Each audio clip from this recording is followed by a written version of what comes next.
मुझे लगता है दो मर्दों का प्यार करना बिल्कुल बुरा नहीं है। आपको लगता है बुरा नहीं? मुझे लगता है ये बिल्कुल ठीक है। आपको लगता है ये जायज़ है? ये बिल्कुल जायज़। अस्सलाम वालेकुम। ये जो काफ़ी दिनों से वीडियो चल रही हैं हमारी ये ट्रांसजेंडर प्रोटेक्शन एक्ट के ऊपर, जिस पर इतने एतराज़ात आ रहे हैं, कुछ सबूत दें, आप तोहमतें लगा रहे हैं, या जो भी लोगों का कन्फ्यूजन है वो भी क्लियर कर दें, जिन्होंने तोहमत नहीं भी लगाई या नहीं लगाना चाहते, कि हमारे पास ना सिर्फ सबूत बल्कि ये पब्लिक रिकॉर्ड का पाकिस्तान का एक्ट है। ये मैं कोई मतलब कोई क्लासिफाइड डॉक्यूमेंट्स में से नहीं निकालने की ज़रूरत होती।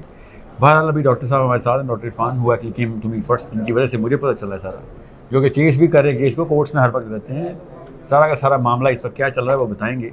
आई डोंट वांट, मैं खुद नहीं बताना चाह रहा हूँ कुछ भी, क्योंकि मैंने अवेयरनेस जो आपको दी है उसके पीछे टेक्निकल मामला जो है ना वो भी आपको पहले वो तो पता चल जाए आपको, फिर करते हैं इसके ऊपर बात। तो डॉक्टर साहब ये शुरू से इस तरह पहले से मैं आपको क्वेश्चन करता हूँ ताकि आप उनको बताएं कि दो आदमी आपस में शादी कर सकते हैं, इसके पीछे पाकिस्तान ने ऐसा इस एक्ट में ऐसा क्या लिख दिया?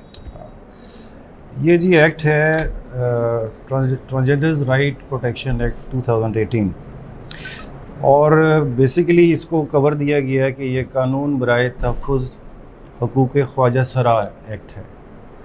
ख्वाजा सराओं को के हकूक़ को तहफ़्फ़ुज़ देने के लिए एक्ट बनाया गया है, जबकि पाकिस्तान का आर्टिकल 25 और article 35 of constitution of Pakistan ये कहता है कि हर शहरी को उसके तमाम हुकूक़ हासिल हैं। इस एक्ट की ज़रूरत ही नहीं थी, और यही जो बयानिया है ये नज़रियाती कौंसिल का है कि इस आर्टिकल 25 और आर्टिकल 35 की मौजूदगी में इस एक्ट को लाने की ज़रूरत नहीं थी।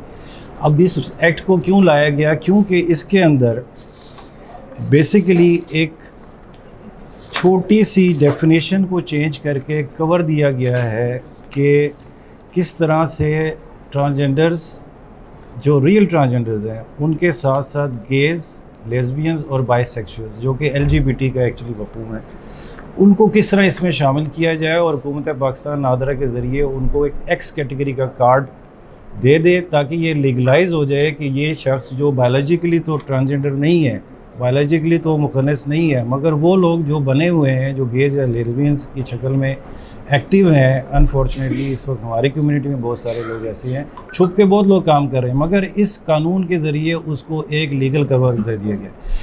उसकी मैं आपको बताता हूँ, इसकी जो सेक्शन 2N है वो ये कहती है, जेंडर आइडेंटिटी की बात करती है। Gender identity means a person's inner most and individual sense of self as male, female और अ ब्लेंड ऑफ बोथ, यानी कि उसकी अंदरूनी महसूसात।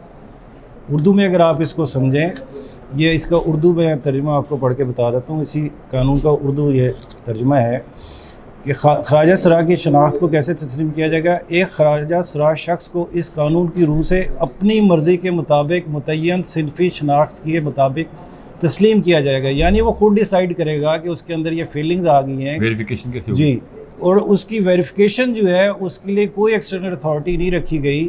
वेरिफिकेशन भी वो खुद ही करेगा, अनाउंस भी वो खुद ही करेगा। सिंपली वो जाके नादरा के दफ्तर में उस डेस्क के ऊपर जाके बताएगा कि जी मेरे अंदर ये फीलिंग आ गई है, सुबह मैं उठा था, मेरे अंदर ये फीलिंग आ गई है कि मैं फेमिनिस्ट फील कर रहा हूँ, तो मुझे जो है वो फीमेल डिक्लेयर किया जाए। ये नादरा उसको एक्नॉलेज करेगा, नादरा उसको एक्सेप्ट करेगा, उसकी सिंपल दरख्वास्त का तरीका बात बताता हूँ ना। नादरा में ना कुछ लोगों ने मुझे कहा कि नहीं हम तो चेक करते हैं ना। ऐसे नादरा कब से आपकी मेडिकल एग्जामिनेशन चेक करना शुरू हो गया? मेरा तो नहीं कभी चेक हुआ कि मैं मेल हूँ। आपका किसी ने चेक किया हो? या फिर ख्वाजा सराओं को उन्होंने मेडिकल बोर्ड में रिकमेंड किया हो? इस लॉ में ये जो क्लॉज है ना, ये मैं आपको सुनूँ, there is a clause in this law which black and white says, in black and white, कि gender identity is a private matter which should not be a matter of scrutiny from any arbitration of a third party। आप किसी को ये इजारादारी नहीं है कि वो चाहे डॉक्टर है, चाहे वो साइकोलॉजिस्ट है, चाहे वो बायोलॉजिस्ट है, कि मेरा रिश्तेदार है वो किसी का, कि वो बता सके कि नहीं I can actually verify this. Nobody can verify this now. Sahil भाई, उससे पहले ये होता था कि मैं बता रहा हूँ आपकी ख्वाजा सराओं के शनाख्ती कार्ड पहले भी बनते थे, और एक तरीक़ाकार नादरा ने अडॉप्ट किया हुआ था जिसको उन्होंने बाईपास कर दिया है कि उस जो भी ख्वाजा सरा का शनाख्ती कार्ड बनवाने आता था तो उसके साथ उस इलाके का गुरु आता था, और गुरु वो जो रजिस्टर्ड गुरु होता है उसकी गवाही पे उसको रजिस्टर किया जाता था कि ये ख्वाजा सरा है। क्यों, देखिए हमारे यहाँ ये चीज़ तो है कि बायोलॉजिकली तो ये जिन्स मौजूद है, अल्लाह पाक की ये एक तख्लीक है, उससे इनकार नहीं है और हमारे लिए बड़ी काबिल एहतराम है वो। मगर ये इस कानून के ज़रिए कि भाई उसको मेडिकल से ना गुजारा जाए, वो अपनी खुद शनाख्त करके बता दे। यानी आज अगर वो मेल फीलिंग्स के साथ है तो 4 महीने बाद वो फीमेल फीलिंग्स के साथ जाएगा, तो NADRA is bound to register them again with a change gender.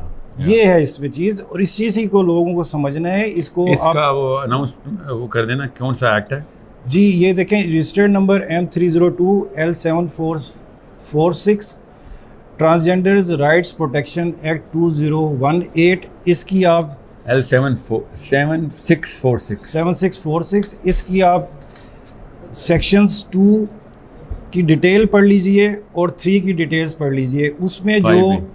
उसमें जो इन्होंने जेंडर आइडेंटिटी की डेफिनेशन चेंज की है और जो क्वालिफिकेशन रखी है कि कोई एक्स कैटेगरी का कार्ड बनवाने के लिए वो क्या कर सकता है, तो ही just has to appear before the NADRA desk and tell and submit an affidavit कि जी मेरे अंदर फीलिंग्स चेंज हो गई हैं।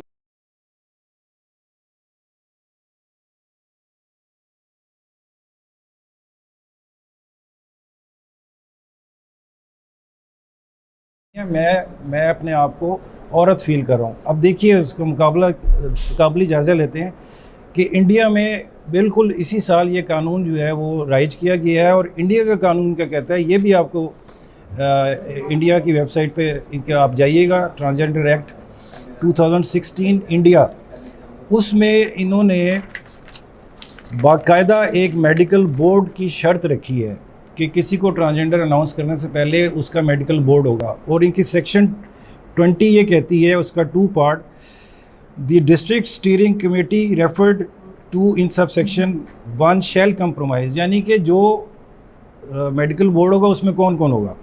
The chief medical officer, the district social welfare officer, a psychologist और a psychiatrist, a representative of transgender community and an officer of an appropriate government to be nominated by the, यानी कि medical board की authorisation के बगैर India में कोई शख्स अपने आप को ट्रांसजेंडर डिक्लेयर नहीं कर सकता। अनफॉर्चुनेटली पाकिस्तान में ये कानून बना के इख्तियार दे दिया गया है। जी वालेकुम सलाम। सर ऐसे कानून तो इंडिया में भी नहीं है, वहां तक कैसे पहुंच गए?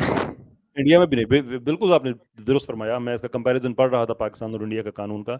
इंडिया का एक्चुअली बहुत बेहतर है इससे, एंड दैट्स वेरी ट्रू, बिल्कुल ठीक बात है। हालांकि वो सेकुलर मुल्क है ऑफिशियली, लेकिन वहाँ पे भी इससे इट्स मच मच डिफरेंट। ये तो बड़ा डेंजरस सिचुएशन हो गई, अल्लाह किताब को पीठ दिखा रहे हैं तो खत्म ना हो जाए कहीं। बस अब देख लें कि हमारी लड़ाई कहाँ पहुँच चुकी है कि मेडिकल बोर्ड की कोई हैसियत नहीं है, सिर्फ आप अपनी self perceived identity, self perceived एक सेंस कि जी मेरे अंदर ये फीलिंग आ गई। Okay. I just want to ask myself, is life worth living? Should I blast myself? I don't know why.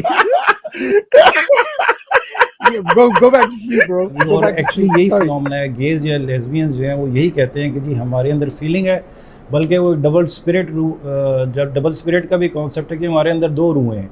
जिस्म तो हमारा जो है वो मर्द वाला है, मगर हमारे अंदर फीलिंग्स औरत वाली हैं। अब इसका ये हुआ, जब हमारे इल्म में ये बात आई तो हमने यकीन मानिए कि मैं तो बाय प्रोफेशन डॉक्टर हूँ, मेरे कुछ दोस्त हजरात वकला भी हैं जो इस केस में हमारे साथ शामिल हैं। हमारी डिस्कशंस होती थी पर्टिकुलरली औरत मार्च के हवाले से, कि औरत मार्च के स्लोगन जो हम नोट कर रहे थे 2019 वाले और उसके बाद के कि मेरा जिस्म मेरा मर्जी। मुझे लगता है कि आपने हमारा बैनर देखा होगा, मेरा जिस्म मेरी मर्जी। इसका मतलब है कि हम लोग होमोसेक्सुअल्स के लिए भी चल रहे हैं, और मैं बिल्कुल होमोसेक्सुअल राइट्स को सपोर्ट करती हूँ। और जो भी इंसान है, अगर वो किसी और को नुकसान नहीं पहुँचा रहा तो उसको पूरा हक है कि वो अपनी ज़िंदगी अपने मुताबिक जिए, और जो उसको खुश करता है वो करे। एज ए मुस्लिम आपको लगता है कि आप जो बात कर रही हैं उससे आप सुनने वाले एग्री करेंगे? हमारा काम है आपका पैगाम लोगों तक पहुंचाना, लेकिन होमोसेक्सुअलिटी को भी अगर आप प्रमोट कर रही हैं, अगर आप इसको सपोर्ट कर रही हैं, तो फिर बुराई ज़िंदगी में ज़माने में कभी ख़त्म हो सकती है? मुझे नहीं लगता कि होमोसेक्सुअलिटी एक बुराई है। What the hell is this? आऊज़ु बिल्लाह। और मुझे नहीं लगता है कि ये ज़माने के लिए बुरा है। मुझे लगता है 2 मर्दों का प्यार करना बिल्कुल बुरा नहीं है। आपको लगता है बुरा नहीं है? मुझे लगता है ये बिल्कुल ठीक है, आपको लगता है ये जायज़ है? ये बिल्कुल जायज़ है। I just want to ask myself, is life worth living? Should I blast myself? I don't know why.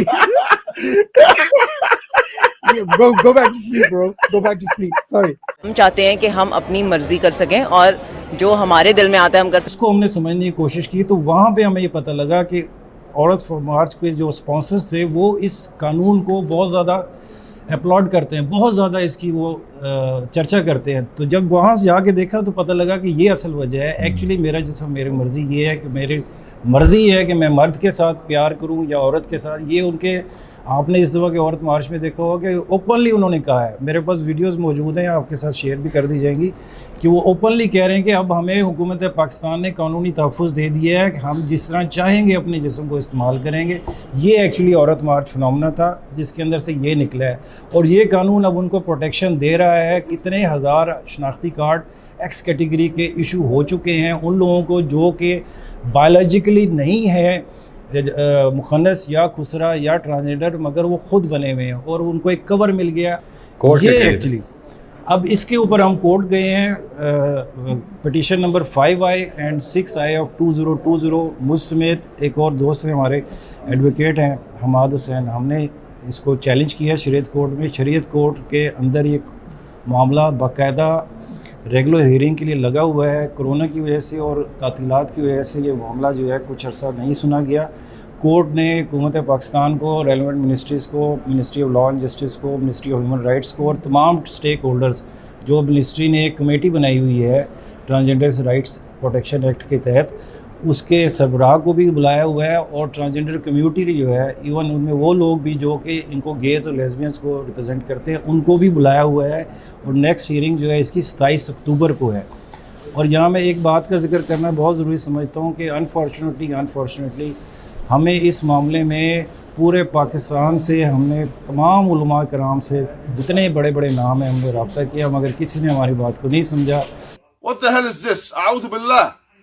अल्लाह जज़ा दे साहिल भाई को और औरिया मकबूल जान साहब को कि उन्होंने हमारी बात को समझा, इन्होंने इस मामले को पब्लिक किया, इस मामले की हसासियत को समझें कि ये हमारी नस्लों को क्या चीज़ दी जा रही है। और unfortunately under the nose of the government ये काम हो रहा है और गवर्नमेंट इसको शरीयत कोर्ट के अंदर पूरा तहफ़्फ़ुज़ देने की कोशिश कर रही है कि किसी तरह ये कानून जो है ये इसी तरह कायम रहे और इसके जो बैड इफ़ेक्ट्स होंगे सोसाइटी पे, हमारी फैमिली लाइफ पे, हमारा स्ट्रक्चर हिल के रह जाएगा अगर खुदा ना खास्ता LGBT का ये एजेंडा हमारे मुल्क में नाफिज हो गया। इसलिए मेरी आप लोगों से भी दरख्वास्त है कि इस चीज़ को लोगों तक पहुँचाएँ और हुकूमत वक्त पे एक दबाव डालें कि इसको खुदारा इस कानून को जो है वो कलअदम करार दे। शरीयत कोर्ट भी अपना किरदार अदा करे, नज़रियाती कौंसिल भी अपना किरदार अदा करे।